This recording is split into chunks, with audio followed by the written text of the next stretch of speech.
It's a perfect image of family harmony and domestic bliss. Everyone gathered around a table groaning with food, brought together for the daily ritual of breaking bread. Maybe it's a huge dining room full of damask and silver. Maybe it's a small homely kitchen with everyone crowded in on stools. The class signifiers matter less than the fact that the whole family is there, eating together.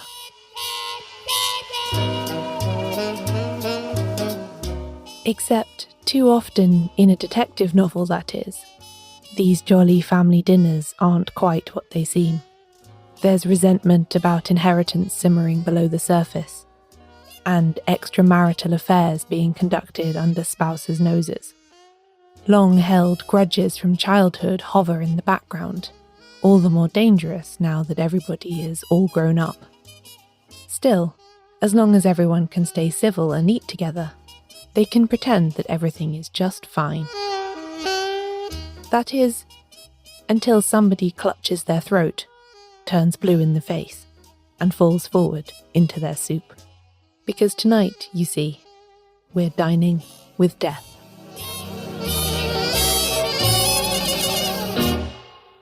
Welcome to Shedunnit.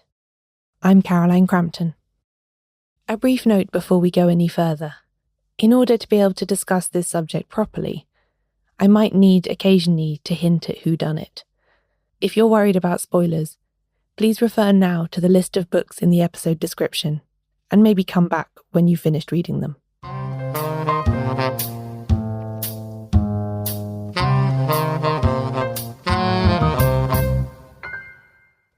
Food matters in literature.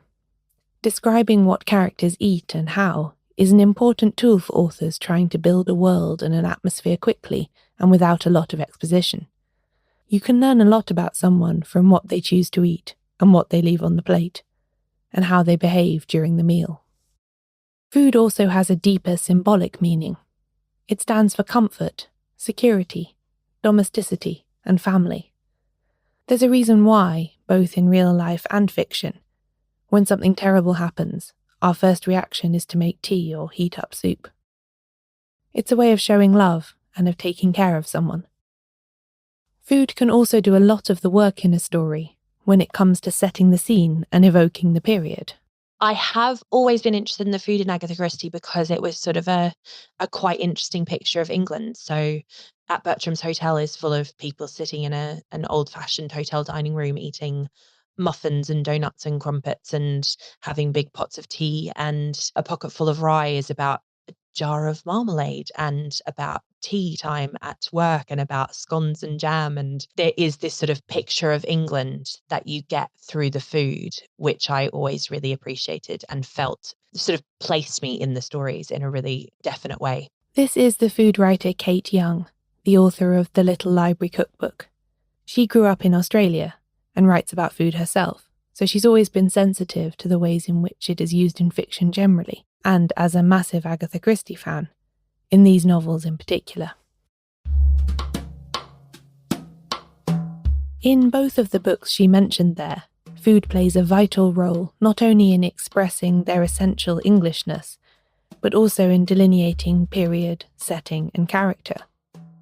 So in At Bertram's Hotel, Miss Marple is continually troubled by how perfectly expressive the food at the hotel where she is staying is of her Edwardian girlhood, all seed cake and perfect muffins, a type of fare that had mostly vanished by the time the book was published in 1965.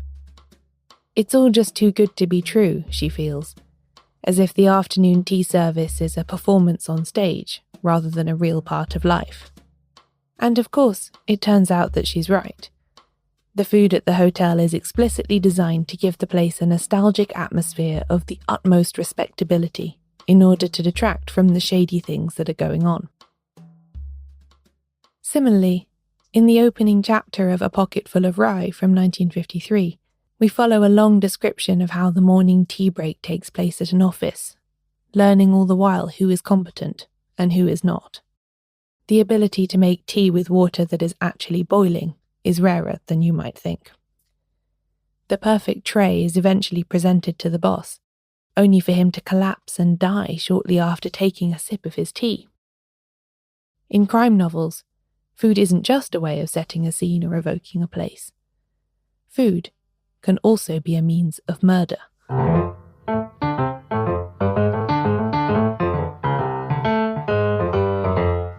In detective fiction, food has a dual and even contradictory role. It has all of that sense of home and tranquility, but then when that is disrupted by violence, the juxtaposition is all the more jarring. So many detective stories start with a peaceful exchange over the breakfast table. Lots of Sherlock Holmes tales begin this way, as does Agatha Christie's The Murder at the Vicarage and many other of her works. Then, the bad news arrives, and the meal is spoilt. The food is left to go cold because crime has intervened. Normality is disrupted. Mealtime habits can even be a way of showing that someone is depraved or lacking in humanity. In Busman's Honeymoon by Dorothy L. Sayers, Lord Peter Wimsey says he's known murderers tuck into the supper of someone they've just murdered quite cheerfully, in order to suggest that the death occurred later. Of course, the most prominent role food plays in crime fiction is as a vehicle for poison.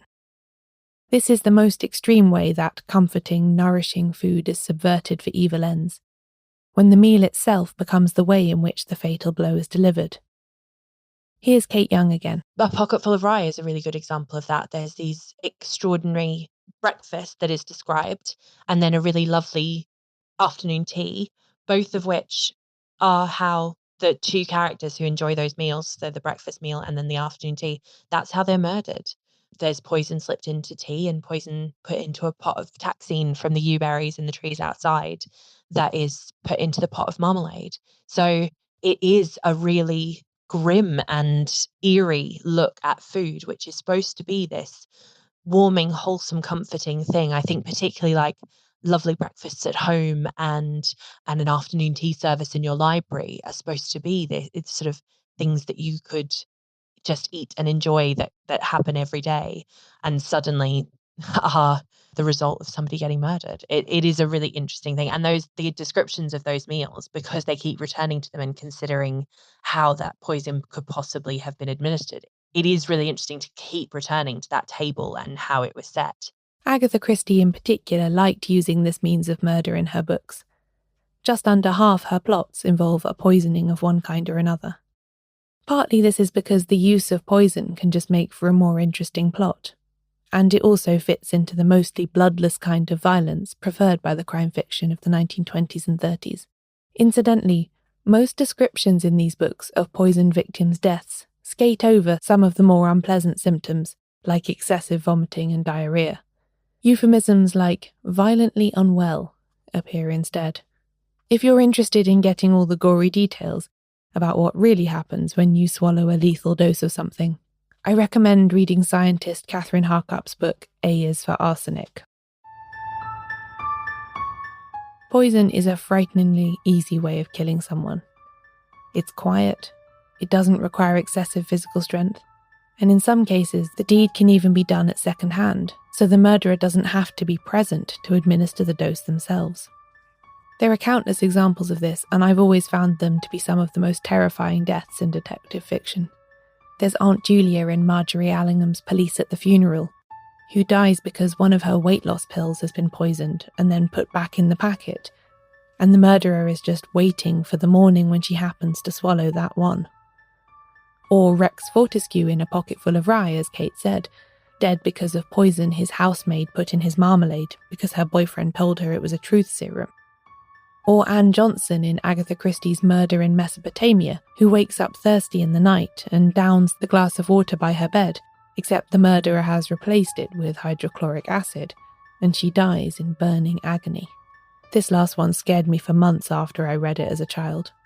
A glass of water is such an innocuous thing, and yet here it was turned into a deadly weapon. And then there's the classic sending a box of poisoned chocolates way of trying to kill someone, which I've always thought was deeply creepy, especially when, as in Christie's, they do it with mirrors. The poison has only been injected into the chocolates that the intended victim particularly likes. That's such an intimate thing to do, to exploit someone's taste in sweets like that. It brings murderer and victim as close as if he was holding a pillow over her face. And there'll be more on that after the break.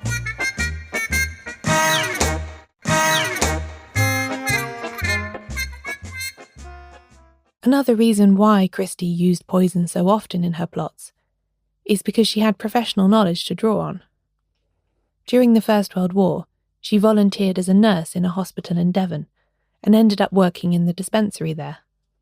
She took and passed exams in 1917 that qualified her to work as a dispenser, meaning that she had a wide knowledge of different drugs, their therapeutic uses in medicine, the safety procedures they required at the time, and what the consequences of misuse might be.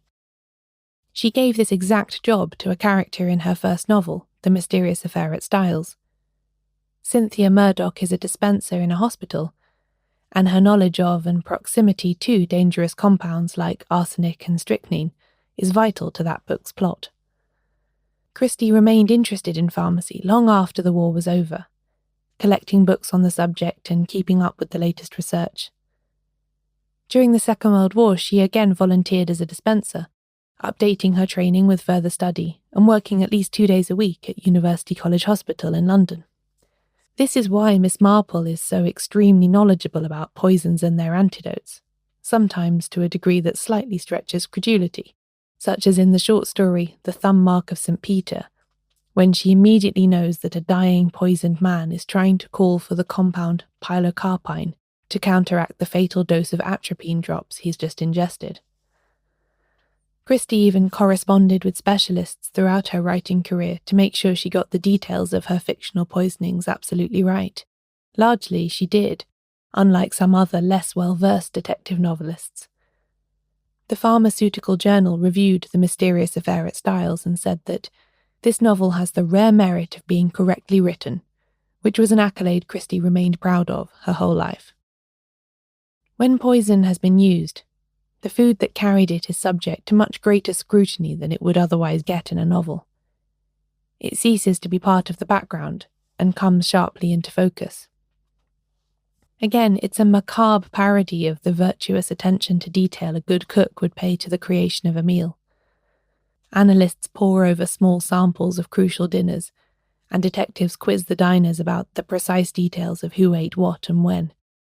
Domestic poisonings were horribly common in Britain in the 19th and early 20th century, mostly due to a lack of proper regulation and the ready availability of large quantities of extremely toxic substances in things like flypapers and patent medicines. The newspapers covered these cases constantly, so the techniques available to the police for working out what had been introduced into food and why came to be well known. This, of course, meant that any would-be poisoner, even in fiction, had to get creative if they were going to get away with it.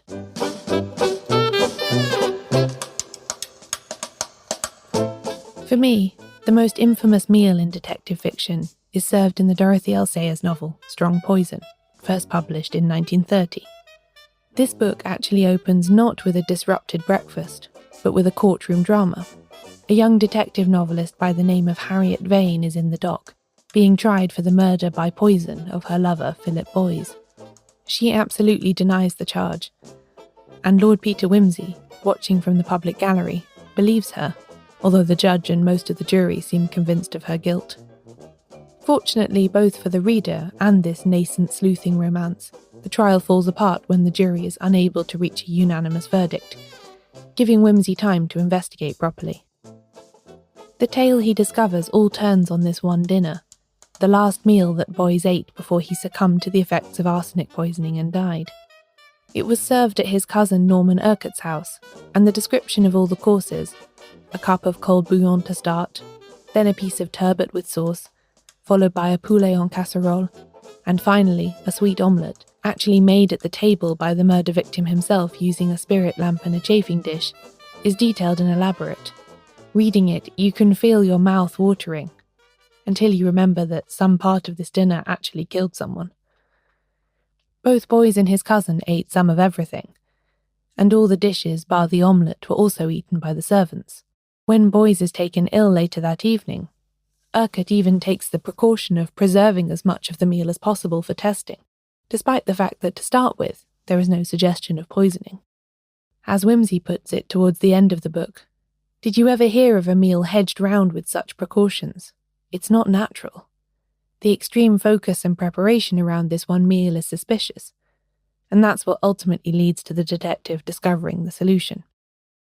There's a similarly elaborate plot around the death in the Agatha Christie short story, The Tuesday Night Club, when a husband who happens to be a salesman for a chemical firm engineers that the maid will use hundreds and thousands laced with arsenic to decorate a trifle. It initially appears that husband, wife, and the wife's companion have all eaten the same meal, and yet only the wife died. But Miss Marple soon works out that Mr. Jones just scraped off the hundreds and thousands, and the companion, Miss Clark, was banting, that is, dieting, so wouldn't have touched her helping of dessert. To me, this is such a grim murder. Trifle is such a cheering pudding, and hundreds and thousands are a kind of sugar decoration you'll often see on sweets for children. Turning them into a way of killing an unwanted wife is doubly horrible. It's perhaps interesting that in both of these examples that I've singled out to talk about, the poisoners who adulterate otherwise delicious-sounding food are both men. Poison is traditionally considered to be a woman's weapon, both because it doesn't require great strength to wield, and because it works best in the customary women's sphere of the home. Even if real-life statistical analysis of poisoning cases doesn't actually back up this stereotype, it's definitely a persistent idea in detective fiction that if someone is poisoned, you should look for a murderess, not a murderer. That's why Harriet Vane so very nearly gets convicted, and why Eleanor Carlyle in Christie's Sad Cypress very nearly does too, and why Mitzi, the cook in A Murder is Announced, is convinced that she'll end up in prison as well. The links between nourishing food and femininity are so strong that when the former is subverted for evil purposes, it follows that the latter has been corrupted too. The central pillar of society, the home, has collapsed, and all is in disarray. Dining is the privilege of civilization, wrote Mrs. Beeton, until one day, it's not.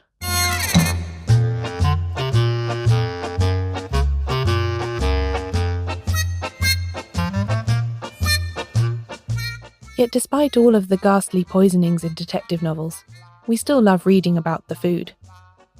Or perhaps it's because of this that there's such interest in these dishes. There's a certain piquancy to making a recipe that could so easily have an extra, deadly ingredient.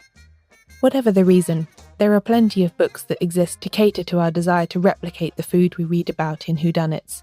From Anne Martinetti's Agatha Christie cookbook, Crème et Châtiment, Recettes délicieuses et criminelles, to the Lord Peter Wimsey cookbook. In Kate Young's The Little Library cookbook, there are 2 recipes she's created that are inspired by descriptions in Agatha Christie stories. The first one is cream haddock on toast, which, because I love Sleeping Murder, which is the book that it's from, and because I also love like a late night fish supper, and the cream haddock on toast is something that Gwendolyn asked for breakfast, and the woman who works in her house, her sort of housekeeper, says, no, you're not eating fish in bed. You can have that for supper instead. And then the crystallized ginger is one of my granddad's favourite things. It's from The Adventure of the Christmas Pudding, which is a Hercule Poirot book where he goes to a big house in the countryside and there's a ruby in a Christmas pudding, and it's very like classic Christie feel in terms of the house, but it's even more so because it's an English house at Christmas time. When she's developing a recipe from a novel, and her book is full of them, it's not just detective stories, she's trying to recreate the feeling you get while you read about the food, as much as literally translate what's on the page. I'm not a food historian, so while I really enjoy the research and looking into the sort of history surrounding a recipe, the biggest thing for me is that it has to work in your kitchen. So what I do at the beginning is really consider the time the book was set and who's doing the cooking in that house, whether it's somebody who's employed to cook or whether it's a member of the family. And so there's lots of great historic cookbooks that are available that you can have a look at. Lots of them are available online.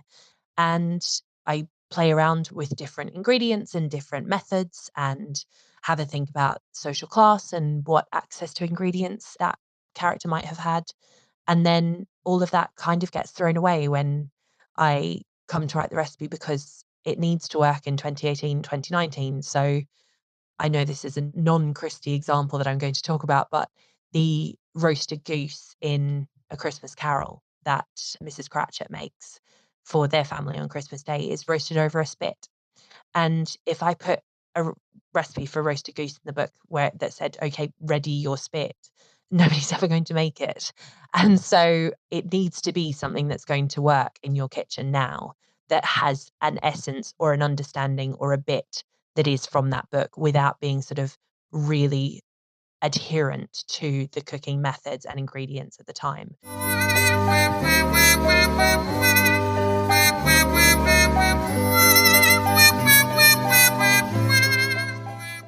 For the 120th anniversary of Agatha Christie's birth in 2010, the actress Jane Asher created a recipe for the delicious death chocolate birthday cake that Mitzi makes in A Murder is Announced.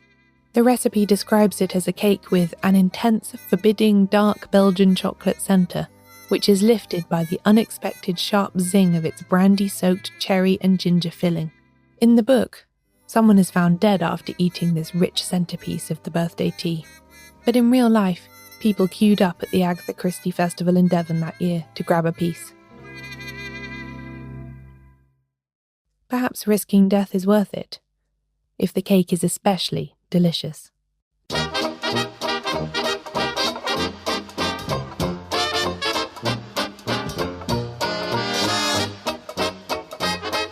This episode of Shedunnit was written and narrated by me, Caroline Crampton. You can find out more about the podcast and everything it covers at shedunnitshow.com, where there are also transcripts of every episode. Shedunnit is edited by Euan MacAleece. Production assistance from Leandra Griffith. Member support for the Shedunnit Book Club from Connor McLoughlin. Thanks for listening. I'll be back soon with a new episode.